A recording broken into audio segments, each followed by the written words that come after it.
10 years later, look at how America's changed, and the system wants even more of those liberties. In fact, I'll tell you about a 60 Minutes piece I saw. I didn't know they re-air 60 Minutes on MSNBC that I saw Friday night. Unbelievable.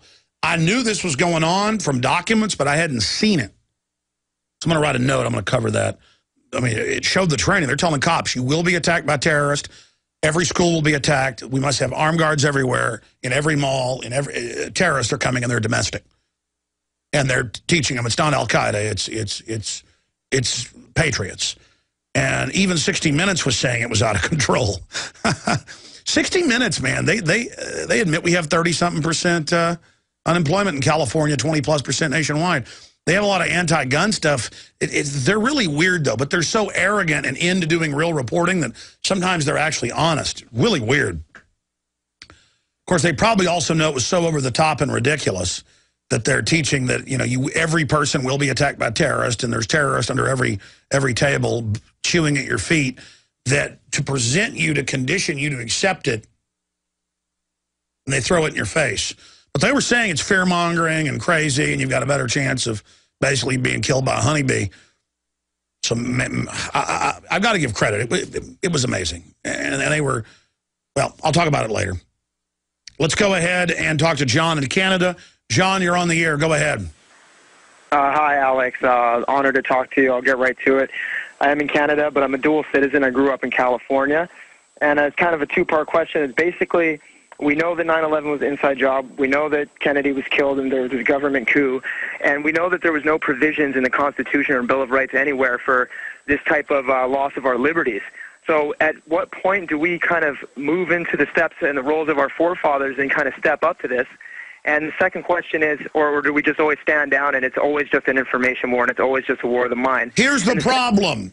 Yeah. You've got to get enough people aware of things, because why do they teach the Army, if you're outnumbered in an indigenous population, hang a couple little kids and plant enemy artifacts at the site?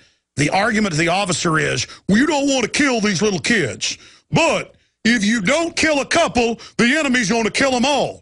End justifies the means. Do you understand, Captain? Yes, sir, I understand. And a lot of it's the most patriotic guys. He sits there and kills the little kids and hangs them up. I got to do this to beat the commies, because if I don't, they'll kill thousands. And of course, he doesn't understand the compartmentalization.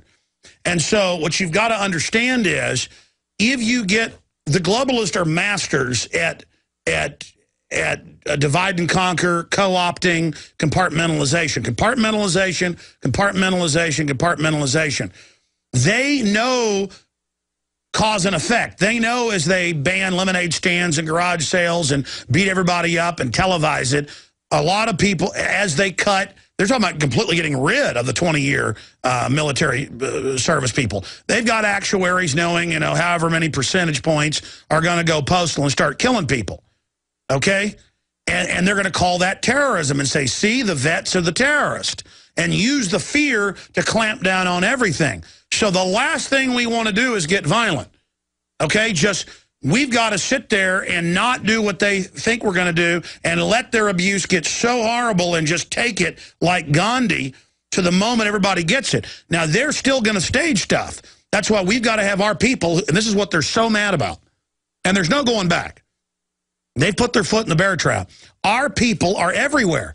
When the government gets the underwear bomber drugged out of his mind, disheveled, didn't know where he was, according to witnesses, they just take a drugged out idiot and put him on a plane and then have a firecracker go off in his pants, so we've all got to be microwaved. When they stage that, okay, we've got people there watching. So stay there. I'm gonna let you finish, John, because we'll reintroduce your question and have you give me your response. Then I got to hurry. Daniel, John, Debbie, Jane, Angie, Nicholas, Robert, Kevin, Karen, Howard, and others. I want to talk to you straight ahead. Infowars.com, 9/11.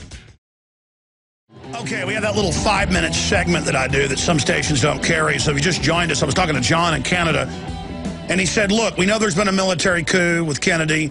We know there's foreign interests financing terrorists, staging events purely. There's fully manufactured.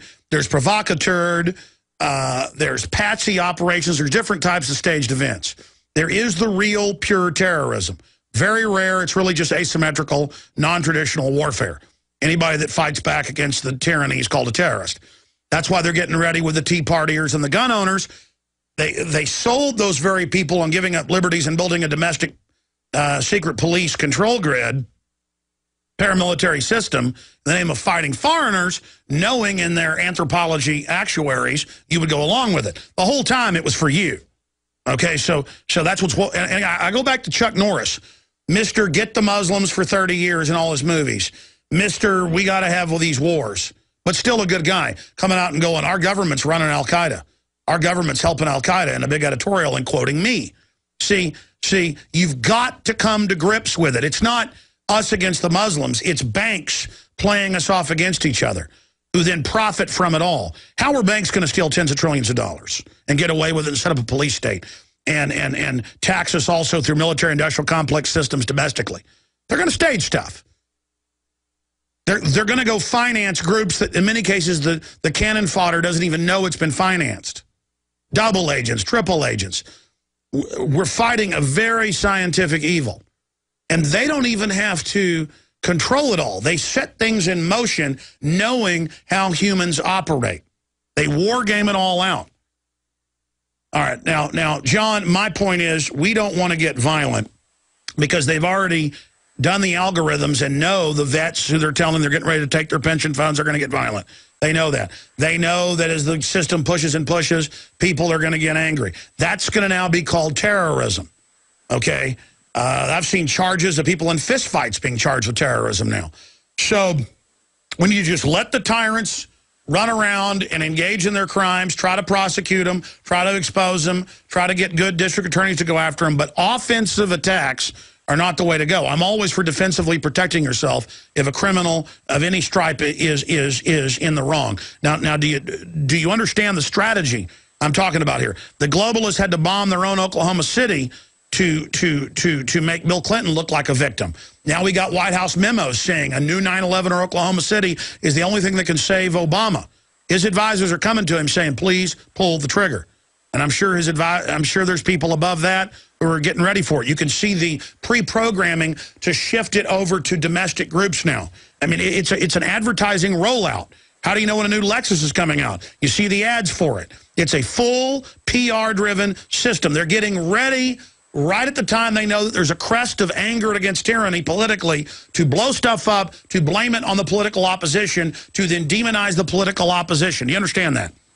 I do see what you're saying, Alex. It's great to hear your point on it. And then the second part of that is, do we end up losing part of the republic? Is it like a cancer where if it grows in the stomach, eventually they have to take out the whole stomach? I mean, do you see a future with 50 states united in liberty in the future, or are we going to kind of lose some of this when eventually we do? Look, John, America's been dead a long time, but it's not like a person. It's a spirit. It's an idea. It can be resurrected any time. We empower it. So America's already dead, brother. 50 states are already under federal control. The feds at the top are all agents of foreign banks. We've been hijacked. And it's only admitting just how far we've fallen. Then it's not a hope or a prayer. It's a guaranteed restoration. The minute we get wise, the minute we're not childlike and naive, is the minute the republic's back. I appreciate your call. Daniel in Louisiana, go ahead. You're on the air. Alex, I was calling to see if you had any kind of time frame. I know it's not easy, but when the show might be getting on cable, and also to say that when it is on cable, will you show video footage of Building 7, show it side by side with known takedowns just to get it out there? Of course I will. I've made a bunch of films. Friday's show, we did that. Look. To be clear, my TV show could already be on cable systems. It could already be on a Sky TV channel. I was offered over the years, I've been offered many times, hey, edit your daily radio show together with the camera shoots and do it. I even got calls from Sci-Fi Channel about it and just said, I'm not ready yet. I'm too busy. Because you think you're going to reach a lot of people being on a channel like that. It's a big show that has 1 million viewers. I've got 3 million listeners a day now. So we're already reaching a bunch of people. There's this prestige about being on TV, but again, it's mainly going to be this satellite system, that satellite system, a couple 100,000 viewers there, a couple 100,000 there. Regional cable system, some TV stations want it. I've got to put in the fiber optic upload system. It costs a bunch of money. I've got to hone the show. The show isn't ready, but yes, I will tell you, members are always going to get it and get the expanded thing. It's an hour some nights, 2 hours other nights, 30 minutes other nights. I've never done 30 minutes. Right now, I'm just trying things out. This is really beta. InfoWars Nightly News is in beta, and I'm trying to get it going as fast as I can. I'm not... my family's great, but it's starting to cause some problems. I'm getting home about 10 o'clock every night right now. So, yes, but I mean, does that answer your question? Yeah, what excites me is the fact that if it is on TV, we got to come to you now. But if it's on TV, people might be channel surfing. And if that's in the intro or they're seeing that, they might just flip channels and see it side by side and bam. Oh, no, there's no doubt we'll start on little systems and immediately... that happens whenever radio station we're on. The ratings only go up. Just they're usually little mom and pops, so they go from barely showing up to, wow, having a good audience. They've been putting us on big stations, and they're going from like number 3 to number 1 in places like Orlando. These instant people meters are really helping us because it actually shows what we're being listened to. Shows like Rush Limbaugh and stuff where it's just a name. Everybody's kind of heard it and lazily puts it in the diary. That's why all the radio stations started going Spanish a few years ago. Was because they did studies and found that for whatever reason it was mainly the immigrants and people that would fill out the diaries for the $5 or whatever, and then as soon as people meters came back in, you're seeing stuff switch back to English because there really wasn't that big of an audience. I mean, Arbitron diaries are a complete joke and always have been. I mean, if you've got a huge show, it is an indicator, but it's not to live and die by. These instant people meters. That's another thing entirely. And if we keep winning with these, they could game them or something. But the systems really do want to know. But you know what? YouTube, we've reached over 300 million people in the last couple years on YouTube alone. 300 million just on our channels. 300 million. So we're on the channel. The new channel is YouTube. Over half the video views online in the world are on YouTube. Does that answer your question, Daniel? It does. Thanks, Alex. Thank you, sir. I think I got time to jam in one more. John in Michigan, you're on the air. Go ahead. Yeah, hi, Alex. Great to talk to you. I'll make it quick. I studied the Dmitry Kalazov videos. I'm sure you've seen those about the nuclear demolition of World Trade Center. There's only a problem of a psychological problem that people have with a nuclear device being activated in the city of New York, and I was wondering what your take is on that. 5 years ago, 5 years ago, or 6, I guess time flies. I keep saying 5. Can't believe 10 years has gone by. I think it was about 6, 7 years ago. I saw online the radioactive isotope readings and thought they were fake. And I actually had to go join a major nuke monitoring site. I even had to subscribe. And sure enough, it was true. I mean, I spent like a week trying to ferret out if this was real. And it is true. Isotopes of an atomic blast went off the charts at ground zero. Now, some nuclear radiologists argued that those isotopes could have been released out of certain types of equipment, but that it was too high. But the evidence does point towards multiple mini-atomic detonations. Just like they knew from Fukushima, independent scientists got the isotopes showing there had been fission explosions, and the Mach 3 plutonium reactor on that Monday after had blown. Now, for 3 months, Japan lied. It's now confirmed. They had a complete atomic explosion meltdown at the Mach 3, number 3 Mach reactor.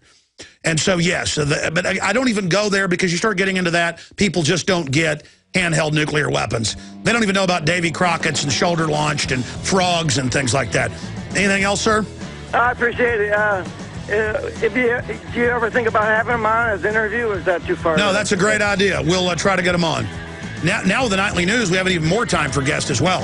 Every weeknight, 7 p.m. Central, prisonplanet.tv. We're simulcasting this radio show. This is a TV show. We'll be right back. Stay with us. More calls straight ahead.